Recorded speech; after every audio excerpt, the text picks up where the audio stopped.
Bueno, gracias y gracias por estar aquí hoy. Puedo decir primero que en cuanto a las imágenes de obras de arte que vamos a ver, en gran parte las obras están en la exposición y ustedes pueden verlas después. Más de un siglo después de su fundación, la Hispanic Society of America continúa reflejando la visión de Archer Milton Huntington, uno de los principales coleccionistas de arte y filántropos de los Estados Unidos. Las colecciones de la Hispanic Society no tienen parangón en términos de alcance y calidad. A ver, podemos ver aquí la sala principal de la Hispanic Society. Las colecciones no tienen parangón en términos de alcance y calidad con ninguna obra fuera de España y se centran en todas las facetas del arte, la literatura y la cultura de España, Portugal, Latinoamérica y Filipinas hasta comienzos del siglo XX. Desde la década de 1890 hasta la de 1920, Archer Huntington consagró su vida y cuantiosos recursos familiares a crear una de las grandes colecciones de arte español del mundo. Huntington, un personaje verdaderamente único en la historia del coleccionismo y los museos en los Estados Unidos, concibió su singular enfoque de las artes españolas a una edad extraordinariamente temprana. A diferencia de otros destacados coleccionistas de la Gilded Age de los Estados Unidos, Huntington no coleccionaba como un pasatiempo o para prestigio, sino como una ocupación. Huntington desde el principio se propuso el objetivo de fundar un museo hispánico que dejara un legado de arte español al pueblo estadounidense. A pesar de sus notables logros, aún hoy el nombre de Huntington continúa siendo menos conocido para el público de los museos que el de muchos de sus amigos y coleccionistas de la época, tales como John Pierpont Morgan, Henry Clay Frick, Isabella Stewart Gardner, Henry Walters, Joseph E. Widener, Benjamin Alton o Harry y Louisine Havermeyer. Sin embargo, el relativo anonimato de Huntington responde a sus propios designios, pues nunca permitió que alguna de las instituciones que fundara llevase su nombre. Tal es el caso de su más preciada creación, la Hispanic Society of America, el Museo Español que fundó en 1904 y que abrió al público en 1908 en Audubon Terrace, en el Alto Manhattan, en Broadway, entre las calles 155 y 156. Hijo único de Collis Potter Huntington, que podemos ver aquí a la derecha, uno de los hombres más ricos de Estados Unidos, constructor de las líneas de ferrocarril Central Pacific Railroad y Southern Pacific Railroad, y propietario de los astilleros Newport News Shipbuilding and Dry Dock Company, Archer Huntington aprendió a una edad relativamente temprana a ocultar con celo de la atención pública los detalles de su vida privada y de sus finanzas. En consecuencia, los relatos personales de su precoz fascinación por el mundo hispánico y sus posteriores estudios, los comienzos de sus colecciones y la evolución de su idea de un museo español solo se encuentran en sus diarios y su correspondencia privada.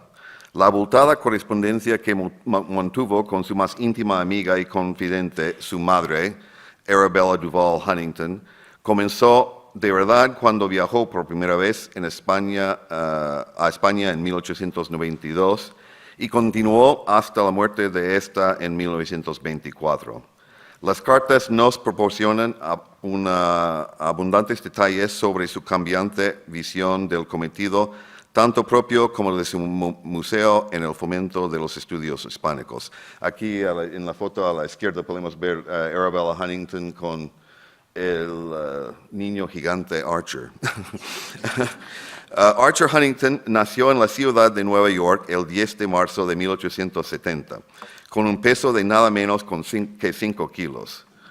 Nacido con el nombre de Archer Milton Worsham, adoptó el apellido Huntington en 1884, cuando su madre, Arabella, contrajo matrimonio con Collis Huntington. Tras sus nupcias con el magnate de los ferrocarriles y la construcción naval, Arabella Huntington comenzó a crear una de las colecciones de arte más importantes de entre siglos, centrada en pinturas de los grandes maestros clásicos holandeses, retratos ingleses del siglo XVIII y artes decorativas de Francia dieciochesca. Su colección incluía cuadros tan célebres como Aristóteles con un busto de Homero de Rembrandt van Rijn, que está en el Museo Metropolitano hoy en día, Mujer con laúd de Johannes Vermeer, también un cuadro que está en el Metropolitan.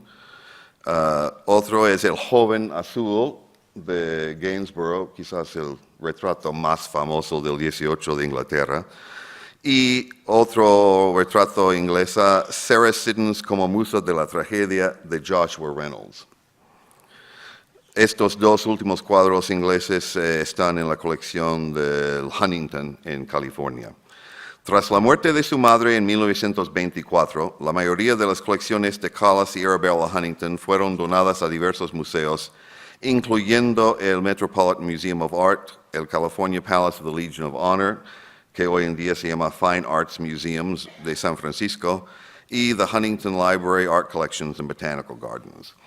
Archer Huntington fue un muchacho privilegiado que asistió a los mejores colegios privados de Nueva York. Además, disfrutó de la ventaja de disponer de profesores particulares y acumuló la experiencia y la educación que aportaban los viajes al extranjero. En el colegio aprendió griego y latín, historia y literatura inglesas. En casa cultivaba lecturas de historia de Francia junto con su madre, que se había convertido en una experta en las artes y las letras francesas. Su primer contacto con la lengua española, a finales de la década de 1870, se produjo con los mexicanos que trabajaban en el rancho de su tía cerca de San Marcos, en Texas, pero fue la obra de George Borrow, Los Cincali, un libro sobre los gitanos de España, publicado en Londres en 1841, que adquirió en Londres durante su primer viaje a Europa en 1882. Fue ese libro que prendió la llama de su gran pasión por España y por la cultura hispánica. Durante ese mismo viaje visitó en Londres la National Gallery y en París el Louvre, experiencias que resultaron transformadoras en su vida e inspirarían en él un profundo amor por el arte. En su diario, y le cito, estuve leyendo el catálogo hasta que ya no veía nada y luego me fui a la cama. No creo que haya una cosa tan espléndida como un museo. Me gustaría vivir en uno. Este es un joven de 12 años. Fin de cita. 2 años más tarde, en Nueva York, su primer museo comenzaría a tomar forma con el arte que recortaba de periódicos y revistas, exhibida en 7 pequeñas cajas de madera convertidas en galerías. Inspirado por los Cincali de Borrow y por otros libros del mismo autor, Huntington comenzó su instrucción formal en español en casa con 14 años. Al principio 2 días por semana, luego 6, con una profesora particular de Valladolid, a la que engatusaba para que le contara cosas sobre su ciudad natal y sobre España. A la edad de 16 años, había crecido y se había convertido en un corpulento, imponente joven de casi 2 metros de estatura y 124 kilos de peso. De modo que descollaba por encima de sus compañeros. En 1887 realizó su segundo viaje a Europa con sus padres y otros parientes y amigos. En Londres y París, los compromisos sociales y de negocios de sus padres dejaron libre a Archer para continuar explorando los grandes museos y proseguir su educación en historia del arte, esta vez de primera mano. En este viaje es evidente que ya había descubierto la utilidad de las fotografías para profundizar en sus investigaciones, y anotó en su diario londinense que ahora su colección llenaba 4 baúles. Estamos hablando de esos baúles del 19 que son enormes. En marzo de 89 acompañó a sus padres en un viaje de negocios a México, donde experimentó por primera vez la cultura hispánica en persona.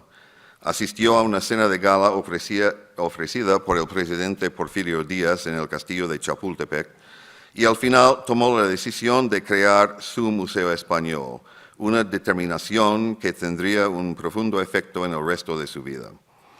En diciembre de 89, su padre ofreció ceder a Archer la dirección de los astilleros Newport News. Esto le obligó a tomar una decisión definitiva y a hacer públicas sus intenciones en lo tocante a su carrera profesional.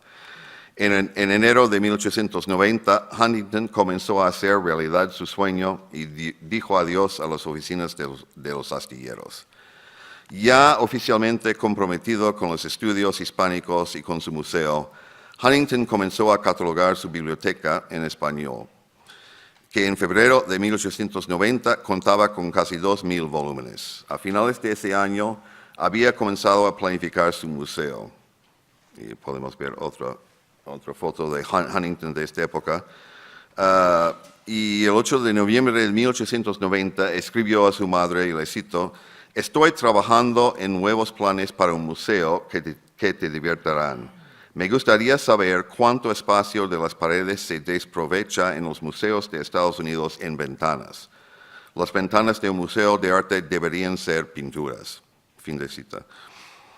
Y una vez que se hicieron públicas sus intenciones, Huntington tuvo que soportar algunas burlas de amigos y además de familiares. Cuando vio a su primo Henry Huntington, 20 años mayor que él, en diciembre de 1890, este se mostró bastante desdeñoso con la bibliofilia de Archer.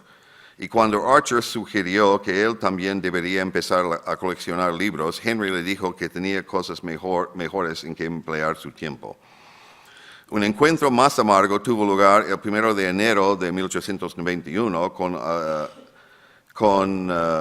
en el American Museum of Natural History con el banquero y filántropo Morris Ketchum Jessup. Insigne presidente del museo, criticó su deseo de estudiar una civilización que él consideraba, y cito, muerta y acabada, fin de cita. El joven Huntington argumentó hábilmente contra las duras críticas del eminente filántropo y al marcharse recibió la bendición de su padre, que le dedicó las siguientes palabras, y cito, «Archer, veo que sabes lo que quieres y creo que puedes conseguirlo. Sigue adelante con tus deseos y haz las cosas bien». Fin de cita.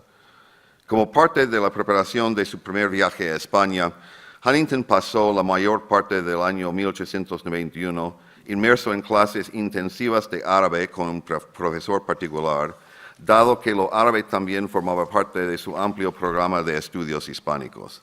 Sin embargo, no dedicó todo ese año a la planificación de su esperado viaje. En ese año tenía una breve visita a Cuba, de la que extrajo múltiples nuevas impresiones sobre España, junto con un baúl repleto de libros. En 1892, por fin llegó el momento de viajar a España. Huntington se enfrascó en estudios de cirugía ante la eventualidad de sufrir una lesión grave en alguna remota región del país. Y, bueno, viajaba por zonas remotas. Comenzó a trabajar en su traducción del Cantar de Mio Cid y se entregó a una frenética recopilación de notas para el viaje. Finalmente, en junio, partió rumbo a España en compañía de un asistente académico remunerado, el profesor William Knapp de la Universidad de Yale. La primera vez que visitó las salas del Prado en septiembre de 92, Huntington tuvo su, y cito, primera verdadera visión de Velázquez, fin de cita, que él describió en su diario como, y cito, deslumbrante, increíble, un descubrimiento que no sé cómo expresarlo, fin de cita. Una década después consiguió incorporar 3 cuadros excepcionales de Velázquez a los fondos de su institución. Las aventuras, experiencias e impresiones de este primer viaje a España fueron registradas por Huntington con sumo detalle en una copiosa correspondencia dirigida a su madre. 5 años más tarde, esas mismas cartas, si bien cuidadosamente expurgadas, se convirtieron en A Notebook in Northern Spain, publicado en Nueva York en 1898. En el verano de 95, Huntington se casó en Londres con su prima Helen Gates Chris. Ese mismo año, en colaboración con la editorial Davini Press de Nueva York, comenzó a publicar una serie de facsímiles de libros raros y manuscritos sacados, en su mayoría de su propia biblioteca, con la esperanza de que aquellos valiosos textos pudieran preservarse y ponerse a disposición de otros estudiosos. En la primera de 1896 regresó a España y con sus numerosas adquisiciones su biblioteca fue creciendo a pasos agigantados. En febrero de 97, su padre regaló a la pareja una propiedad de nombre Plaisance, ubicada en Baychester, en la zona este del Bronx, en el estrecho de Long Island. Presente que vino seguido de otro obsequio de Collis, 3 pinturas españolas. La más importante de las pinturas es de Fernández Álvarez de Toledo, tercer duque de Alba, de Antonio Moro, y fue acompañado por sendos retratos de Felipe IV e Isabel de Borbón, atribuidos a Claudia Cuello. Esos retratos hoy en día no tienen esa atribución, los dos últimos. Los retratos comprados a Durand Ruel en París en 89 marcaron el comienzo de la... aquí. Tenemos el cuadro del Duque de Alba de Moro. Los retratos comprados a Durand Ruel marcaron el comienzo de la futura colección de la pintura en la Hispanic Society. Archer había crecido rodeado de la colección de cuadros de su padre, o más exactamente de su madre, pues en realidad la verdadera entendida era Arabella. Archer elaboró el catálogo de la colección de Collis, impreso como edición privada en 1896 para su distribución entre familiares, amigos y socios de negocio.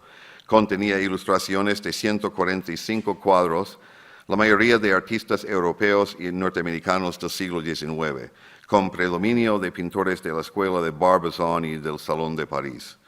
Si bien la colección representaba los gustos de los coleccionistas estadounidenses de la época, también reflejaba los futuros intereses de Arabella como coleccionista a través de obras de pintores ingleses del siglo XVIII, tales como Gainsborough, Reynolds, Thomas Lawrence y Henry Raeburn, además de pinturas de grandes maestros holandeses y flamencos del siglo XVII, muy en particular Vermeer, Frans Hals y Anton van Dyck. Las adquisiciones más destacadas de Arabella, así como las de Archer, estaban aún por llegar, pues todas ellas provinieron del legado de Collis. Al disponer de espacio en Plaisance para albergar una biblioteca como es debido, Archer dedicó la mayor parte de 97 a planificar, construir y montar su biblioteca. Este empeño le brindó una valiosa experiencia práctica para el definitivo diseño y construcción de su museo. Con su biblioteca construida e instalada en Plaisance y la publicación del primer tomo de su edición del Cantar de Mio Cid en 97, Huntington partió hacia el sur de España en 98, en esta ocasión concentrado en los libros y la arqueología. Se encaminó directamente a Sevilla con la mirada puesta en la biblioteca del Marqués de Jerez de los Caballeros, Manuel Pérez de Guzmán y Boza, que logró comprar 4 años más tarde, y con el propósito de llevar a cabo excavaciones en el cercano emplazamiento de la ciudad romana de Itálica. Incluso en esta foto de la biblioteca, que es de antes de la fundación de la Hispanic Society, se puede ver varias de las piezas arqueológicas que compró y excavó en Itálica. Hay ese busto, esa figura en el centro de la foto, y en esas vitrinas a la izquierda es una colección de vidrio romano que excavó en Itálica. Huntington explicó el concepto de su museo y escribiendo a su madre dijo, y le cito, mi afán de coleccionar ha tenido siempre, como tú bien sabes, un trasfondo, un museo que ha de abarcar las bellas artes, las artes decorativas y las letras. Ha de condensar el alma de España en contenidos a través de obras de la mano y del espíritu. Fin de cita. A esas alturas, Huntington se empezaba a plantear en serio la posibilidad de coleccionar pinturas, pero no en España, debido a la norma de que él mismo se había impuesto de adquirir obras de los grandes maestros clásicos españoles únicamente fuera de la península. Y cito, en este viaje no voy a hablar de pinturas, ni siquiera tendré tiempo de mirarlas. Quedan para otro día. Además, como bien sabes, no compro cuadros en España, pues estoy sentimentalmente en contra de importunar a dichas aves del paraíso posadas en sus alcándoras. Dejemos a esas amadas generadoras de inspiración en el lugar donde nacieron o en el que moran, pues a España no voy en busca de botín. Me haré con los cuadros fuera, los hay en abundancia. Fin de cita. Huntington cumplió esta norma durante toda su vida, a veces en detrimento de su colección y en beneficio de la de coleccionistas rivales.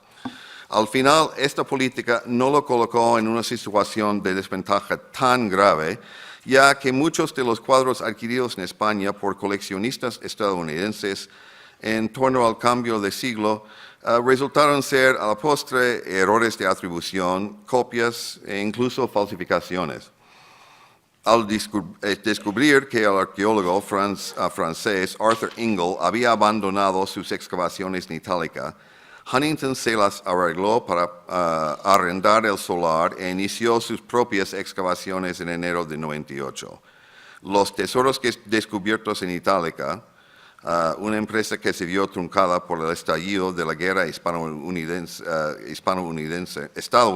la llamada Guerra de Cuba, junto con los objetos adquiridos más adelante de las excavaciones de George Bonsor en Carmona, pronto constituyeron el núcleo de su colección arqueológica. Debo decir que las obras más importantes que excavó en esta ocasión hoy en día están en el Museo Arqueológico de Sevilla. Donó las piezas importantes al museo allá. En 98, Huntington seguía perfilando su idea del Museo Español tal y como él esperaba. Sus viajes por España en 92, 96 y 98 le aportaron nuevas perspectivas del país que se le habían escapado en sus lecturas. En 98 ya había llegado a la conclusión de que sus años de estudio sobre la cultura hispánica le habían proporcionado un mero retrato estéril, académico e incompleto de España.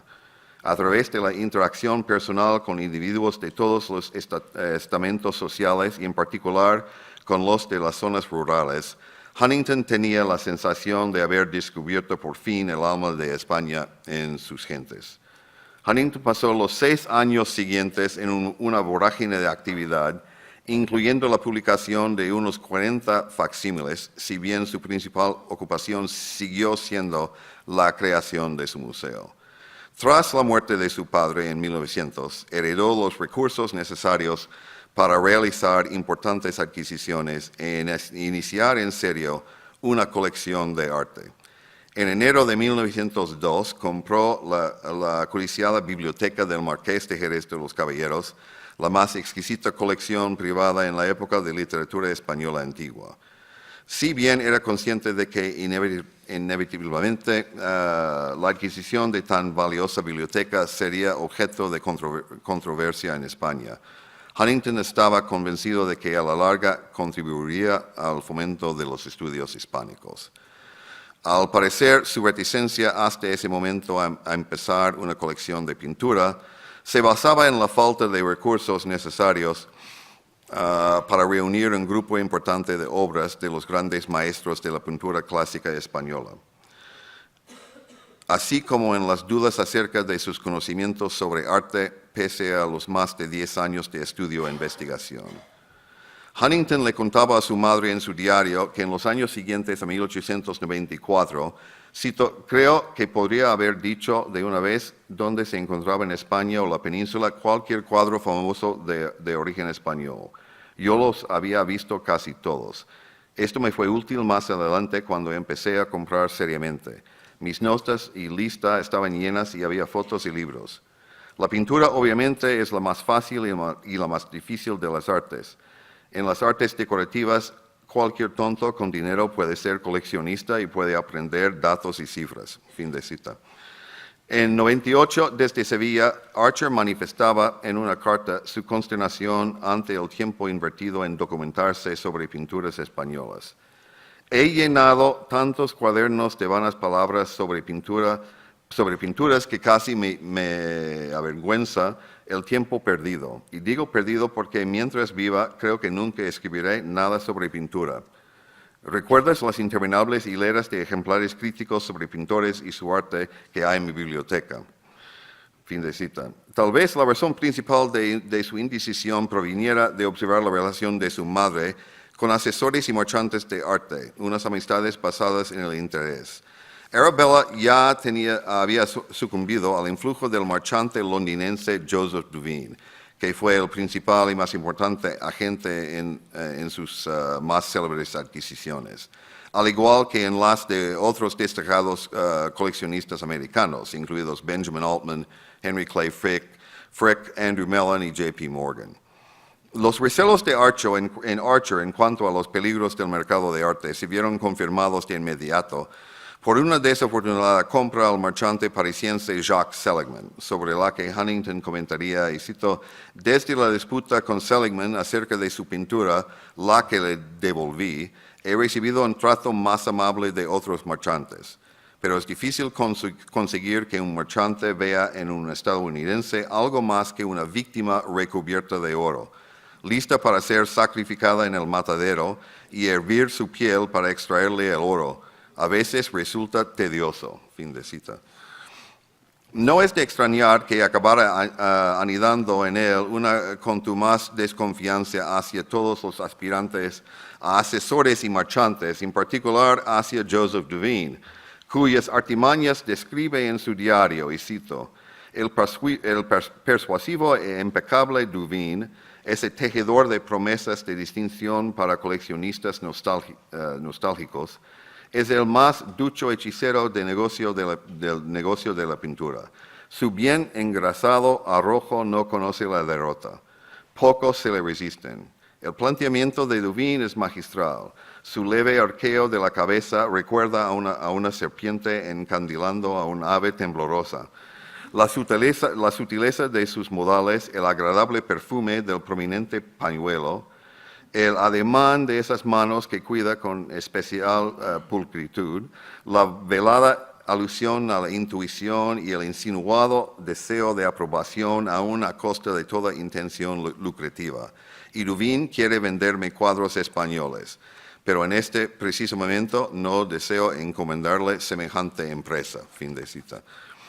Pero a diferencia de su madre, por lo general Archer logró resistirse a los encantos de Duveen. Tras la muerte de Collis Huntington en 1900, Archer, aquí tenemos en el mismo año, su hijo aceleró los planes del Museo Español. Dado que ahora contaba con los recursos con los que hacer realidad su sueño, había llegado el momento de empezar a coleccionar pinturas de forma activa. Huntington apenas había encontrado competencia en su búsqueda de libros y manuscritos españoles, pero en el mercado del arte había notables rivales cuando se trataba de obras de Murillo, Velázquez, Goya y El Greco, en particular en los Estados Unidos.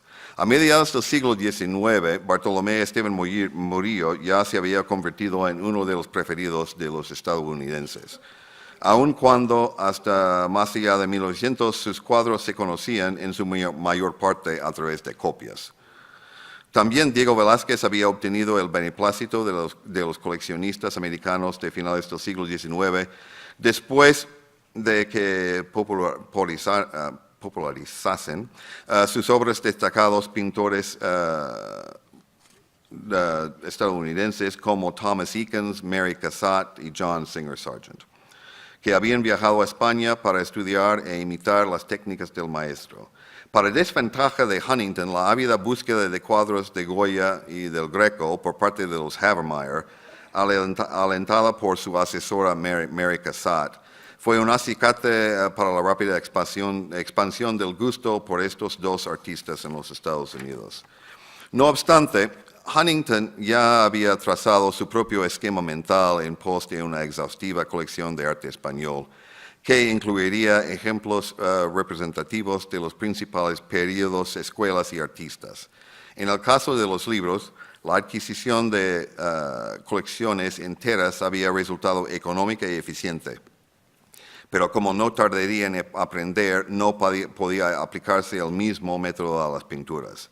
Huelga decir que su intención no era adquirir todas las obras disponibles de los grandes maestros españoles a cualquier precio, ni tampoco tenía una lista de categorías de cada artista que estuviera decidido a abarcar, como era el caso de la señora Havemeyer con sus Goyas.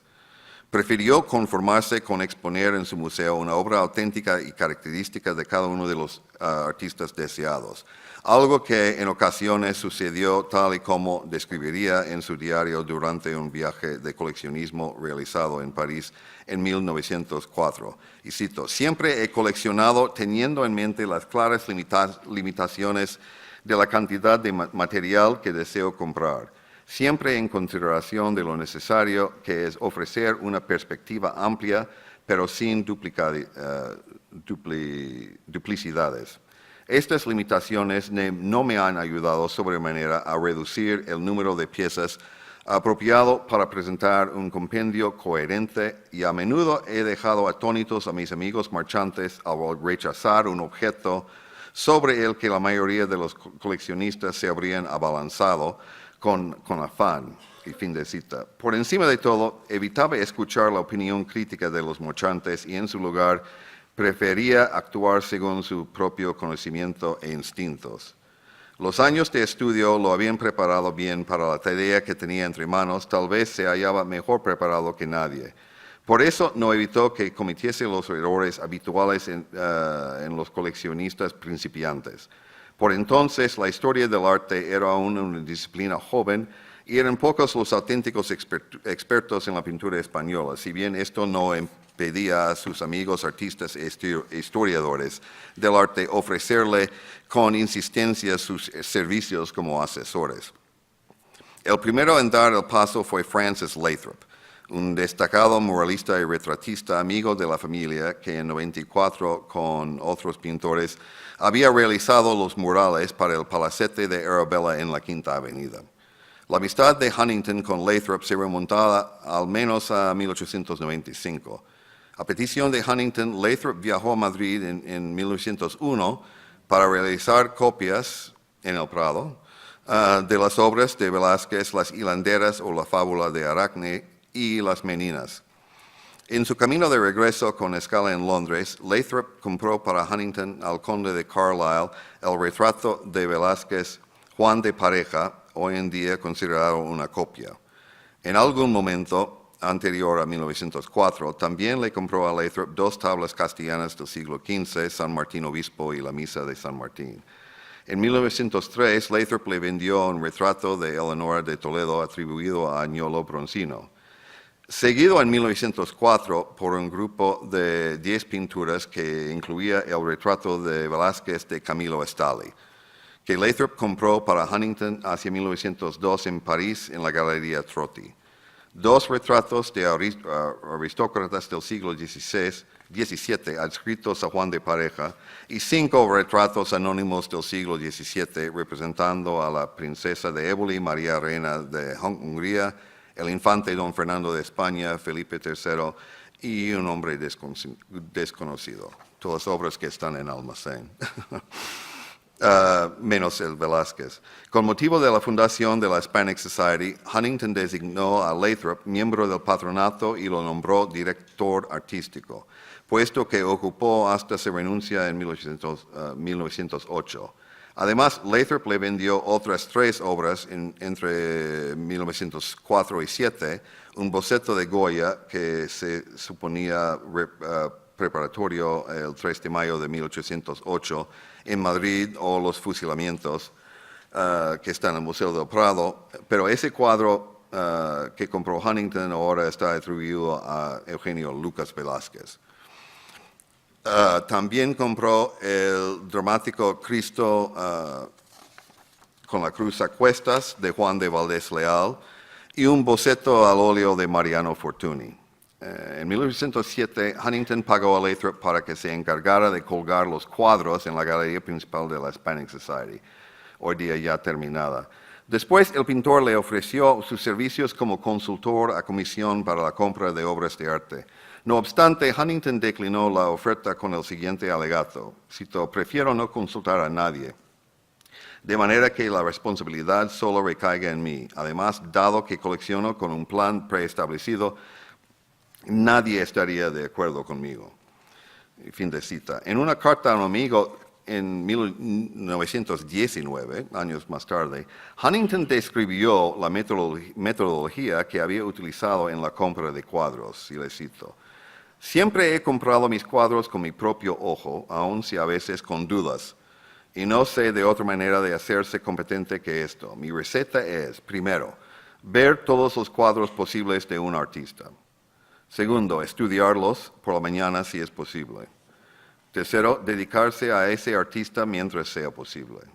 Cuarto, entonces separar las obras falsas tan bien como sea posible. Y quinto, si tienes la facultad, saldrás bien casi siempre. Con los cuadros de primera clase no fallarás. Son los cuadros de segunda clase por un artista de primera clase que son el diablo. Fin de cita.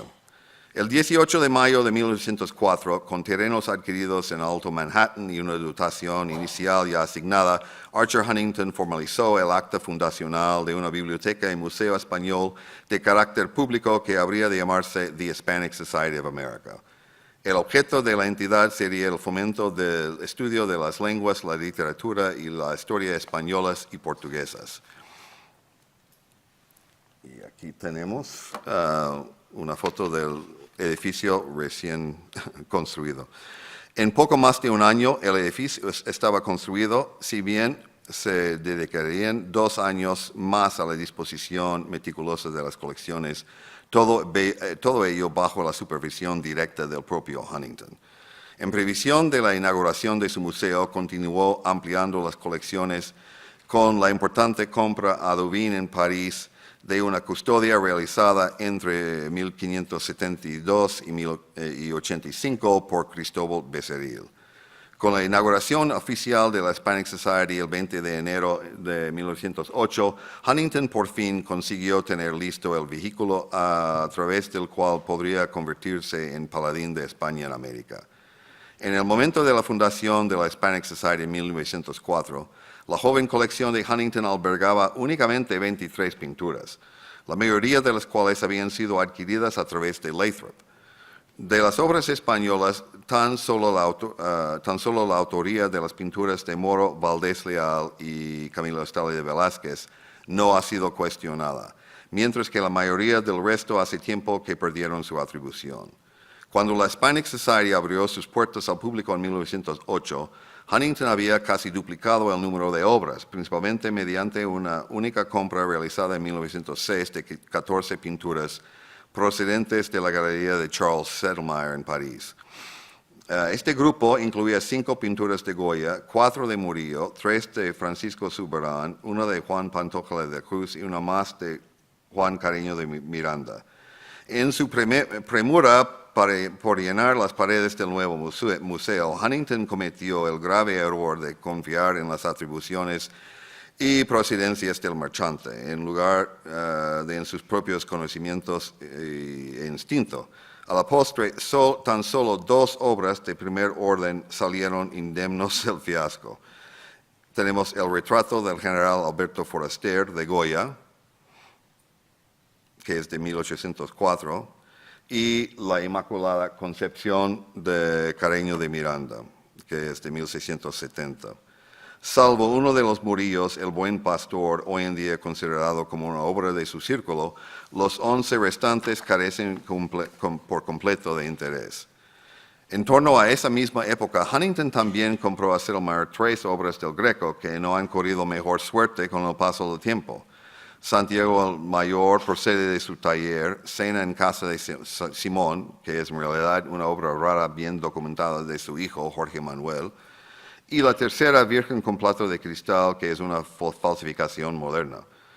Tras esta serie de pasos en falso, Huntington realizó una de sus más geniales y costosas adquisiciones en noviembre de 1906, la duquesa de Alba de Goya, que le compró a Gimpel Wildenstein en París.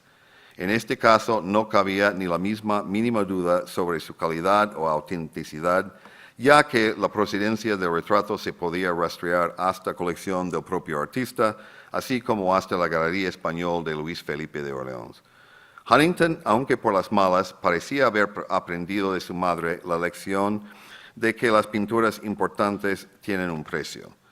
Para su consternación, Arabella ya se había entregado a un frenesí derrochador con Joseph Duveen, que había culminado en 1907 con numerosas adquisiciones de la colección de Rudolf Kahn en París, incluida la obra de Rembrandt Aristóteles con un busto de Homero, que está en el Metropolitano. Dos de las adquisiciones más notables de Archer para la Hispanic Society fueron producto de la inmediación de su madre, y como cabía esperar, ambas provenían de Duveen. Según parece, Arabella pensaba que su hijo debía comprar a Duveen el Velázquez que Kahn guardaba en su colección, el retrato de niña, considerada una de las obras más personales del artista, y por la que ella misma efectuó un pago inicial de $50,000. Finalmente, Archer accedió y pagó la mitad pendiente, aunque se quejó amargamente a su madre, y cito, he comprado el cuadro y he pagado más de lo que debería costar. Y añadió, sé que tienes tus dudas acerca de mi opinión sobre él siendo Duveen. Fin de cita. En 1910, cuando el Gaspar de Guzmán, conde duque de Olivares de Velázquez, quedó disponible, Arabella supo que Archer jamás accedería a pagar el inaudito precio que exigía Duveen, $650,000. Así que se lo ofreció a la Hispanic Society como obsequio en memoria de Collis Huntington. El afamado historiador del arte Bernard Berenson, amigo de los Huntington a través de Duveen, le escribió una carta a Archer para felicitarlo por la adquisición y comentó, y cito, siempre la he considerado y aún la considero la obra más hermosa que tenemos del estilo temprano, si bien no el más temprano de Velázquez. Y además tiene más interés psicológico que casi cualquier otro de los retratos de Velázquez. Fin de cita. De no ser por la gran previsión y la enorme generosidad de una abnegada madre, ninguna de estas obras capitales de Velázquez habría pasado a formar parte de la colección. Raimundo de Madrazo y Garreta, miembro de la tercera generación de la dinastía familiar de pintores decimonónicos de los Madrazo, fue el siguiente de los amigos artistas de Huntington que contribuyó a ampliar su colección. Más prudente ahora en sus negocios con amigos y marchantes, Huntington realizó numerosas adquisiciones importantes hasta el comienzo de la Primera Guerra Mundial en casa de Raimundo, que poseía una residencia en París. La primera compra de calado a Madrazo se produjo en 1906 con el retrato que Goya pintó de su amigo Pedro Mocarte. El retrato, uno de los favoritos de Huntington, permaneció colgado durante muchos años en su residencia en la Quinta Avenida y antes de ofrecérselo a la Hispanic Society en y solo lo cedió en préstamo en dos ocasiones, en 1908 y 1910 al Metropolitan, antes de ofrecérselo a la Hispanic Society en 25. La siguiente venta de Madrazo también provenía de la colección familiar. Se trata de la Sagrada Familia del Greco, que es de hacia 1585. Entre 1911 y 13, Huntington adquirió un número considerable de obras importantes de Madrazo, incluyendo una reseñable colección de tejidos de seda hispano-musulmanes y brocados eclesiásticos, una docena de dibujos de Goya, junto con bocetos y pinturas de Raimundo, su padre Federico de Madrazo, su abuelo José de Madrazo y Marione Fortuny y Marsal, aquí tenemos unos de los retratos que llegaron a la Hispanic Society con esa compra de Huntington. Retrato del joven Federico de José de Madrazo y retrato del famoso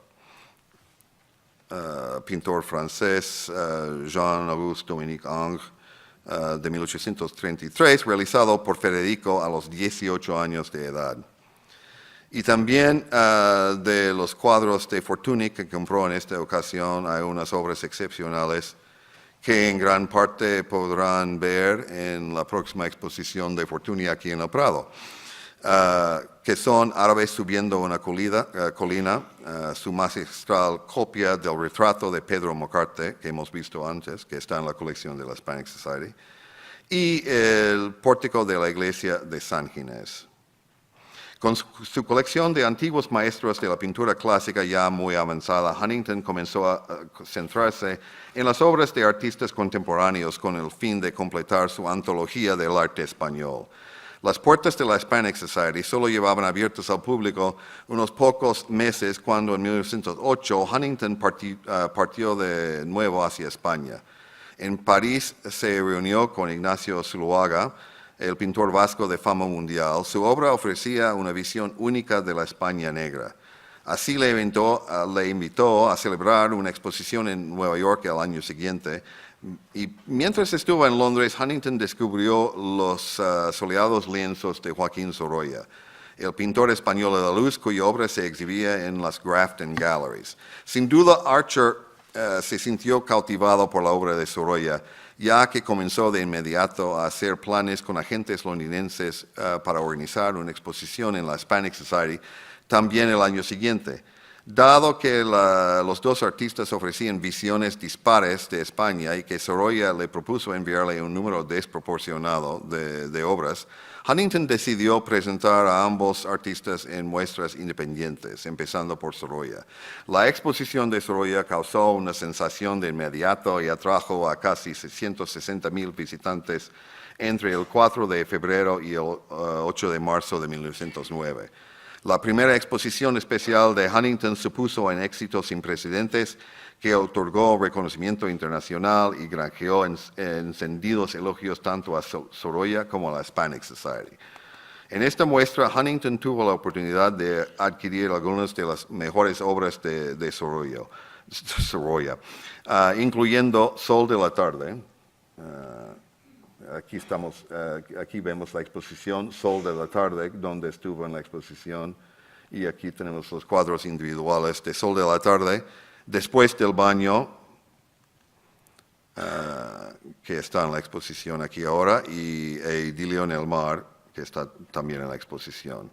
El éxito de esta exposición animó a Huntington y a Sorolla a organizar otra muestra 2 años más tarde en el Art Institute of Chicago y en el City Art Museum de San Luis. Gracias a esta icónica exposición, que supuso un importante hito en su carrera, Sorolla se convirtió en uno de los artistas preferidos por el público estadounidense, así como también por Huntington. En 1911 recibió el encargo de pintar para la Hispanic Society una serie de colosales lienzos de 3 a 3 metros y medio de alto y un total de 70 metros de largo, que captaran la esencia de las tradiciones, costumbres y trajes típicos de la época correspondientes a las distintas regiones de España. La visión de España de Sorolla, que no completó hasta 1919, ocupó la totalidad de los restantes años productivos de la carrera del artista. Por desgracia, el pintor, incapacitado por una hemiplegia desde 1920, no vivió para ver los lienzos instalados en la sala de la Hispanic Society que lleva su nombre. La exposición de Zuloaga, celebrada en 1909 con un alcance mucho menor que la de Sorolla, obtuvo críticas entusiastas y fue un éxito de público, pero carecía del atractivo popular de la triunfal muestra de Sorolla. Tras la exposición, Huntington compró para el museo varios de los cuadros más célebres de Zuloaga, incluyendo La familia del torero gitano de 1903, y Lucien Breval como Carmen, de 1908, una obra que había sido reconocida por aclamación general en París en 1908 en el Salón de la Société Nationale des Beaux-Arts. Como consecuencia de la exhibición de 1909, entre Huntington y Zuloaga nació una duradera amistad, al igual que ocurriera con Sorolla. Huntington continuó adquiriendo sus obras por medio de compras y obsequios, mantuvo una correspondencia fluida con ambos y los visitaba cuando viajaba a París, Biarritz o Madrid. Entusiasmado con el reciente triunfo, Huntington reanudó su búsqueda de libros y objetos artísticos para la Hispanic Society. Fiel a su gran proyecto de crear colecciones para su biblioteca y su museo que tocaran todas las facetas de la cultura española. Aunque Sorolla y otros lo animaron a comprar en España, Huntington se mantuvo firme en su arriesgada política de adquirir solo obras relevantes y antiguas fuera de la península. El grueso de las colecciones del Museo de la Hispanic Society lo adquirió el mismo Huntington, de reputados marchantes de arte, así como en subastas celebradas en París, Londres o Nueva York. Huntington continuó adquiriendo a buen ritmo pinturas de grandes maestros de los siglos XVI y XVII hasta el estallido de la Primera Guerra Mundial. En torno a 1908, compró a las Erich Galleries de Nueva York la elegante Santa Emerenciana de Francisco Zurbarán. A la Galería Simonetti de Roma le compró en 1910 el Éxtasis de Santa María Magdalena de Luca Giordano. Atribuido a un principio a José de Ribera, este magnífico cuadro fue adquirido por recomendación de su amigo Roger Fry, crítico de arte y pintor del grupo de Bloomsbury. La compra en 1910 de 4 cuadros del Greco a las Erich Galleries prolongó la relación de Huntington con la galería neoyorquina, una relación que duraría hasta bien entrada en la década de 20. Al igual que ocurriera con algunas de sus compras posteriores en las Erich Galleries, esta resultó un tanto agridulce, pues le deparó una María Magdalena y un Santo Domingo de dudosa autoría, así como 2 obras de inconfundible calidad, una excepcional Piedad de la época del Greco en Roma y un San Jerónimo Penitente, obra autógrafa tardía del cretense. Ese mismo año, la galería también le vendió 2 pinturas procedentes de la colección de Luis Felipe de Orleans, un Ecce Homo de Luis de Morales, que vemos aquí, y la más naturalista San Pablo de Rivera. Estas adquisiciones ilustran claramente los problemas inherentes a la atribución de pinturas españolas en tiempos de Huntington. Por entonces eran pocas las monografías eruditas o bien ilustradas que existían sobre pintores españoles. La información, a menudo poco fiable, que se podía encontrar sobre las obras de un artista concreto, tal como Alonso Sánchez Coello, por poner un ejemplo, alentaba atribuciones de casi cualquier retrato anónimo del siglo XVI que tuviera un aspecto siquiera remotamente similar. Las comparaciones precisas de cuadros resultaban imposibles sin el extraordinario color de las ilustraciones, fotografías o imágenes digitales de alta resolución que son tan comunes ahora. Por tanto, los marchantes, expertos y coleccionistas por igual no tenían más opción que fiarse en su memoria visual. Otro inconveniente importante era que no resultaba sencillo detectar las firmas añadidas y las restauraciones fraudulentas, dado que se carecía de los métodos científicos de análisis de que disponemos en la actualidad. Por consiguiente, a medida que aumentaba la demanda de pinturas españolas, la ausencia de una firma auténtica o una procedencia intachable permitían a los marchantes, ya fuese a sabiendas o no, atribuir obras de artistas menos conocidos, imitadores o incluso copistas a grandes maestros españoles. Incapaz aún de resistir la tentación de adquirir otra hermosa obra del Greco, durante una estancia en París en 1911, Huntington compró una pieza difícil de encontrar.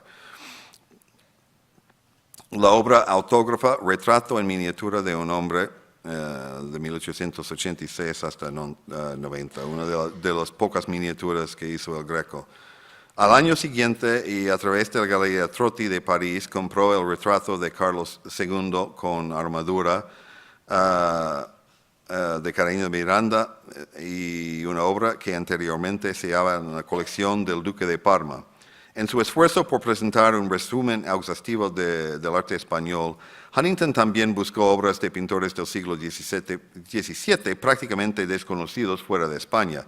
Entre ellas se encuentran la Anunciación de Juan de Escalante, comprado en las Erich Galleries en 1912, seguida en 1913 por la excepcional La Capilla Ardiente de María Luisa de Orleans, reina de España, de Sebastián Muñoz, un encargo del convento de los Carmelitas Calzados de Madrid. En lo relativo a este aspecto de la colección, el historiador del arte Jonathan Brown ha afirmado que, y cito, la concentración de maestros madrileños del siglo XVII únicamente se ve superada por la del Hermitage e igualada por pocos museos fuera de España. Fin de cita. Antes del estallido de la Primera Guerra Mundial en Europa, Huntington también adquirió no había pasado a Muñoz, aquí está Muñoz. Huntington también adquirió el mapa mundi de Juan Vespucci, que está en la exposición, y la Píxide de marfil del siglo X, realizada por Jalaf en Medina Zara. Huntington dejó de coleccionar durante los años de la guerra, e incluso después, en 1919, le comentó a su madre: creo que por fin he terminado mi labor como coleccionista.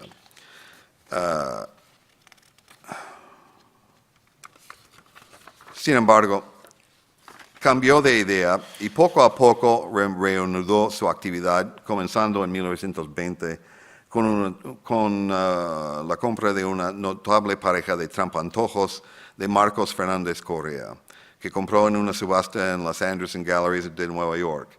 En su regreso a las Erich Galleries, adquirió Santa Lucía de Zurbarán y San Antonio de Padua con el Niño Jesús de Antonio de Pereda, seguidas en 1922 por su último Goya, el retrato de Manuel La Peña, que está en la exposición aquí en el Prado.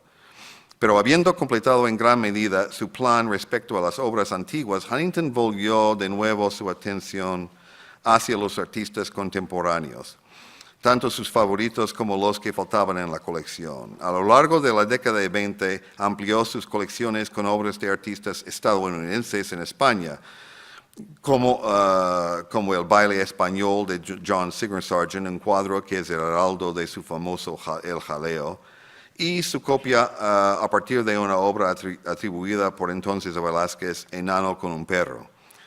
El último de los amigos artistas que asesoró a Huntington fue José María López Mezquita, quien le ayudó hasta 1930 a redondear la panorámica de la colección que ofrecía de pintores realistas de la época.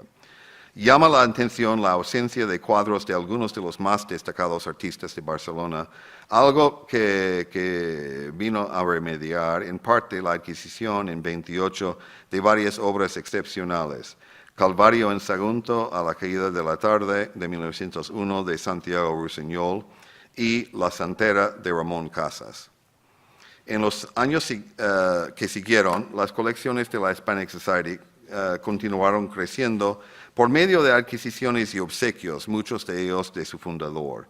Si bien el propio Huntington no realizó muchas más adquisiciones de peso, como cabría esperar, en sus últimos años de vida se fue desvinculando del funcionamiento diario de la institución, aunque conservó plena autoridad administrativa hasta su muerte ocurrida en 1955. Además del legado económico, el último obsequio de Huntington fue un tesoro oculto de dibujos, manuscritos y libros raros que había reservado para sí mismo a lo largo de los años en una cámara privada ubicada en la propia Hispanic Society. El mayor legado de Huntington a los estudios hispánicos sigue siendo la propia Hispanic Society, con las inestimables colecciones de su museo y su biblioteca. En la actualidad, su museo español no solo constituye un recurso esencial para el estudio de la cultura hispánica en todas sus variadas manifestaciones, sino que además a través de sus vastas colecciones ofrece ilimitadas oportunidades para la investigación a futuras generaciones de estudiosos. En este sentido, tal y como Huntington especulara en una carta de 1920 dirigida a su madre, su mayor contribución al hispanismo fue sin duda, cito, preparar el camino para otros. Fin de cita. La Hispanic Society ha seguido centrada en la investigación académica con la intención de mantenerse fiel a su misión. No obstante, desde la década de 1990, se viene haciendo mayor hincapié en la necesidad de lograr que las colecciones resulten más accesibles a un nuevo público, un público más amplio. Desde 1998 se han organizado importantes exposiciones en museos de España, México y Estados Unidos, que han atraído a visitantes cuyo número se cuenta por millones. En un esfuerzo por llenar los vacíos y reforzar las virtudes de las colecciones del museo, desde 1995 se han realizado importantes adquisiciones en todas las áreas, ora por obsequios, ora por compras.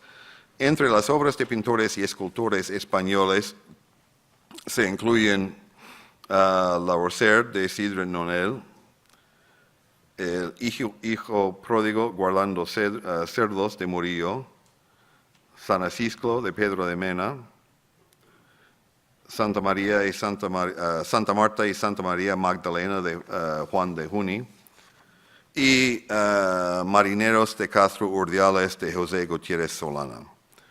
Y además un grupo importante de dibujos muy tempranos de Solana. Las grandes obras de Latinoamérica se encontraban ausentes en gran medida de las colecciones del Museo de la Hispanic Society, dado que eran pocas las que habían captado la atención de Huntington en los mercados europeo o neoyorquino en la época en que coleccionaba activamente. En consecuencia, a lo largo de los últimos 20 años se ha llevado a cabo un esfuerzo coordinado por ampliar esta área de la colección. Entre las adquisiciones por pintores españoles activos en México se encuentran San Sebastián de Alonso Vázquez y también La caída de los ángeles rebeldes de Sebastián López de Arteaga, los dos pintores sevillanos. No contenta con los notables logros de los últimos 100 años, en la actualidad la Hispanic Society mira al futuro con ambiciosos planes para renovar sus instalaciones, que estamos haciendo en este momento, expandir sus bases de datos online y aumentar programas, exposiciones y adquisiciones con el fin de garantizar la futura vitalidad y el éxito en su segundo siglo de existencia. Bueno, gracias.